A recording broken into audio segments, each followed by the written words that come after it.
All right, so I debated which proofs to do first, and I decided I'm going to do coordinate proofs first because they help you to just keep practicing the properties of quadrilaterals. All right, so with that said, we also have some background in both types of proofs, coordinate and Euclidean. So if you remember back in the day, we did coordinate proofs where we proved that a triangle was a right triangle. We proved that a triangle was isosceles. We proved that a triangle was an isosceles right triangle. Anyway, there are three formulas that you end up using when you're proving in coordinate geometry. One of them is the distance formula, which is the square root of the sum of the squares of the differences in the x's and the differences in the y's. It's just a version of the Pythagorean theorem. Then we have the midpoint formula, which is that you average the x's and you average the y's. And then we have the slope formula, which you've been doing for years. Slope is y2 minus y1 over x2 minus x1. All right, make sure you have those formulas written down because you will be needing them. So in the first question, I want to prove that ABCD is a parallelogram. So there are two ways that people will do this. Either they will prove that both pairs of opposite sides are parallel, or both pairs of opposite sides are congruent. Both pairs opposite sides parallel, or both pairs opposite sides congruent. All right, if I do the parallel way, I can literally just count the slope off the graph. Okay, my rise from A to D is I have to go up 1, 2, run 1, 2, 3, 4, 5, 6, 7, right? So the slope of AD, okay, M of AD, right, is just, we said up 2, left 7. All right, now if we do CB, let's say I go down 2, right 1, 2, 3, 4, 5, 6, 7. Slope of CD, down 2, right 7, so it's the same. Then if I do the slope of AB,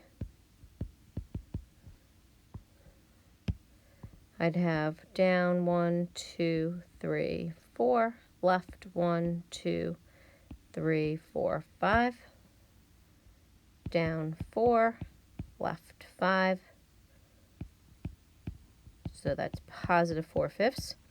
Then if I do CD, up 1, 2, 3, 4, right 1, 2, 3, 4, 5. Okay, so that's the slope of CD. So then you'd have to make a statement. You'd have to say, all right, since the slopes of the opposite sides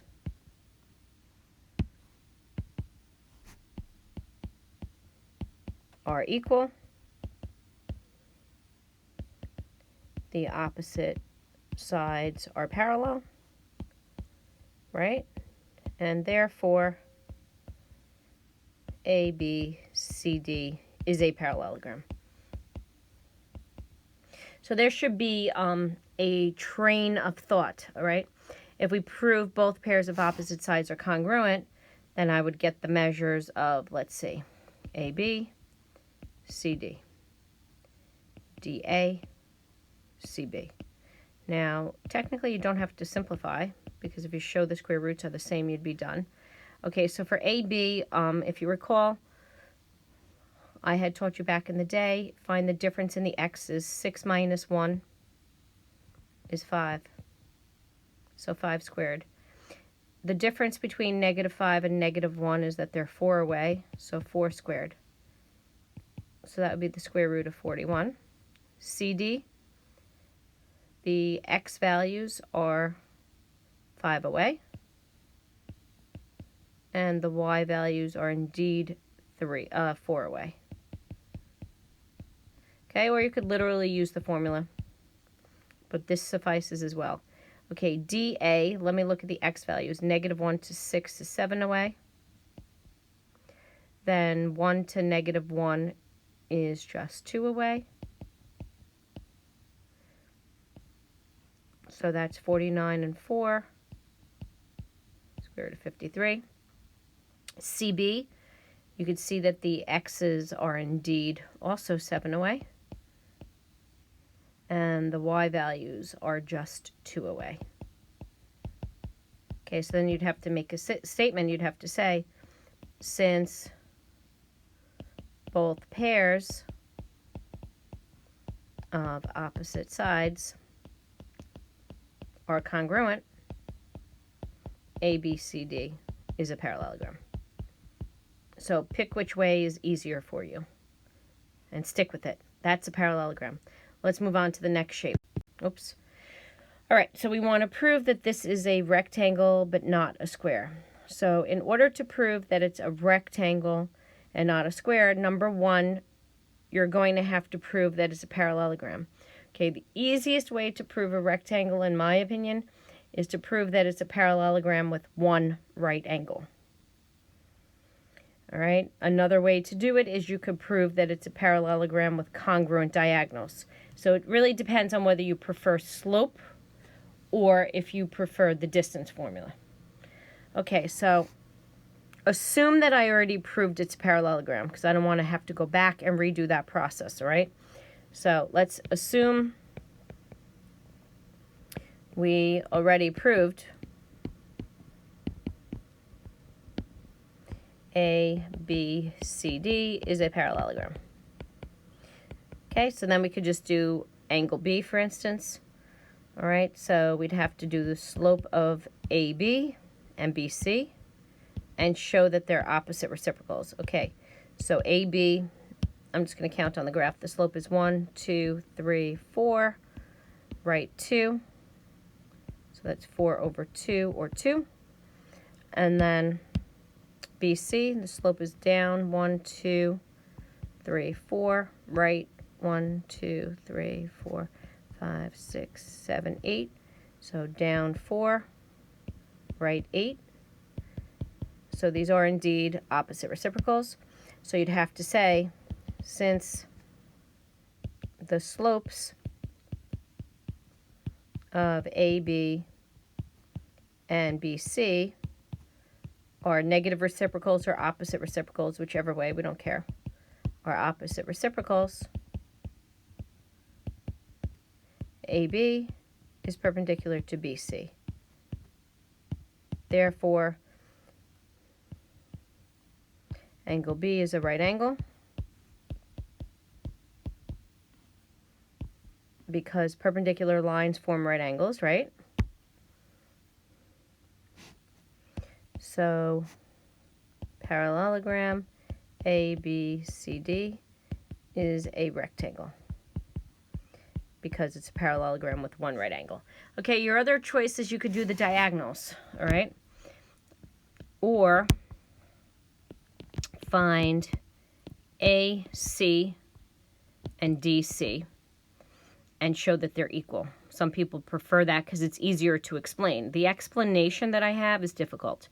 Okay, so AC, let's see. So the X values are 6 away. The Y values are 8 away. 36 and 64, 100, so I get 10. That's the measure of AC. DC, let's see, DC, well, nice. The X values are 10 away. The Y values are nothing away. So if you did it this way, you would say parallelogram ABCD is a rectangle. We've already proved it's a parallelogram because the diagonals are congruent. Okay, so whichever way for you individually okay, is better. All right. Some people would argue that I should really only teach it one way. Okay, however, if I do that, then I'm really not differentiating for different kids who like to explain it different ways. So it's up to you. And I have mixed feelings about it. Maybe it's easier for a lot of you just to do the diagonals, all right? Because the slopes, the explanation is difficult. All right, so we're going to prove that LIJK is a rhombus but not a square. So I'm going to prove that it is a rhombus, all right, either by doing the diagonals perpendicular. Okay, now assume we already did parallelogram, okay? Assume LIJK is a parallelogram. Because I don't want to go all the way back to the beginning, but you would have to first prove it's a parallelogram. So we could do the diagonals are perpendicular, or all four sides congruent. Now in our case, we would only have to do two consecutive sides congruent if we've already proven it's a parallelogram.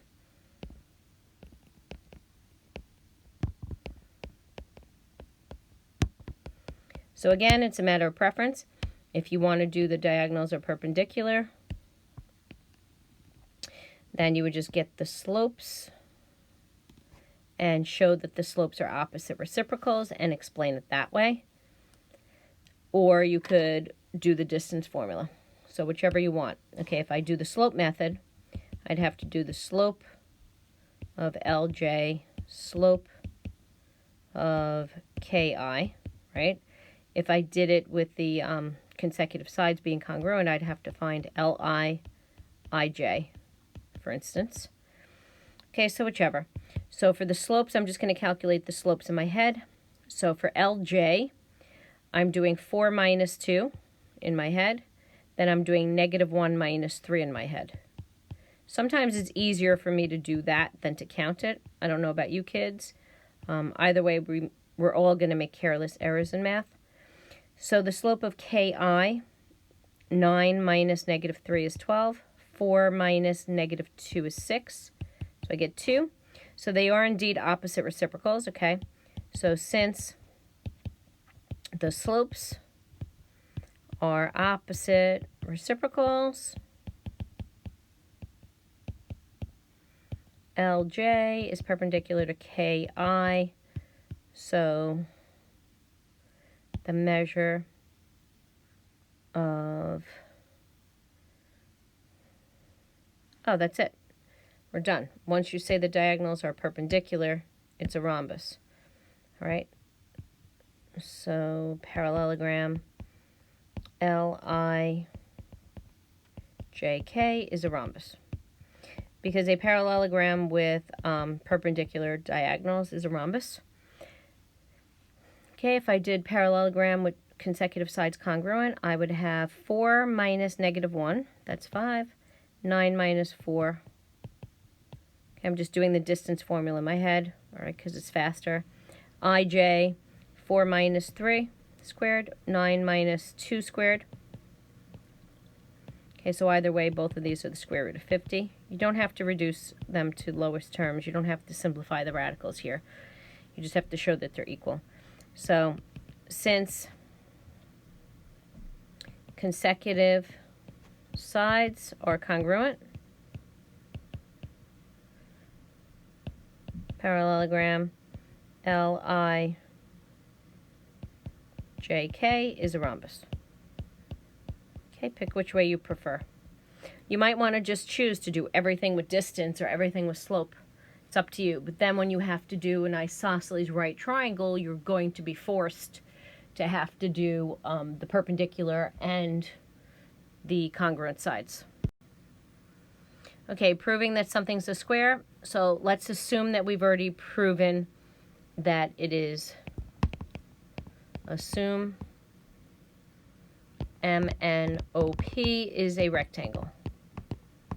Okay, versus assume that we've proven MNOP is a rhombus. So it depends what you've proven first. So you have to first either prove it's a rectangle or prove it's a rhombus. If you've proven it's a rectangle, then you just go back and prove it's a rhombus. Now, prove rhombus. If you've proven it's a rhombus, now prove it's a rectangle. Okay, using what we've already done in the previous two proofs. So maybe you want to try that one on your own and ask me questions during class. Okay? All right, the last question, we want to prove that ABCD is an isosceles trapezoid. Okay, number one, to prove it's a trapezoid, we're going to do slope of BC and slope of AD. Going to show that these slopes are the same so that they're parallel. Okay, so BC, the slope is 4 minus 3. That's 1 over negative 2 minus 4 is negative 6. AD, the slope is negative 1 minus negative 4. So negative 1 minus negative 4 is actually positive 3. Negative 9 minus 9 is negative 18. So sure enough, these are both negative 1/6. Okay? Then to be isosceles, we're going to show that the non-parallel sides are congruent. So I'm going to do the length of BA and CD. All right, BA, the length, I look at the x values, they're 7 apart. Then I look at the y values, they're 5 apart. So you have 49 and 25. That's 74.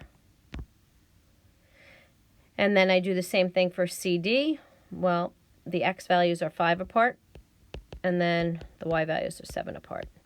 So you also get the square root of 74. So in order to explain that it's an isosceles trapezoid, you would have to say ABCD is a trapezoid because the slopes of BC and AD are equal. Therefore, BC is parallel to AD. ABCD is isosceles because BA equals CD. Therefore, ABCD is an isosceles trapezoid. All right, kids, see you in class.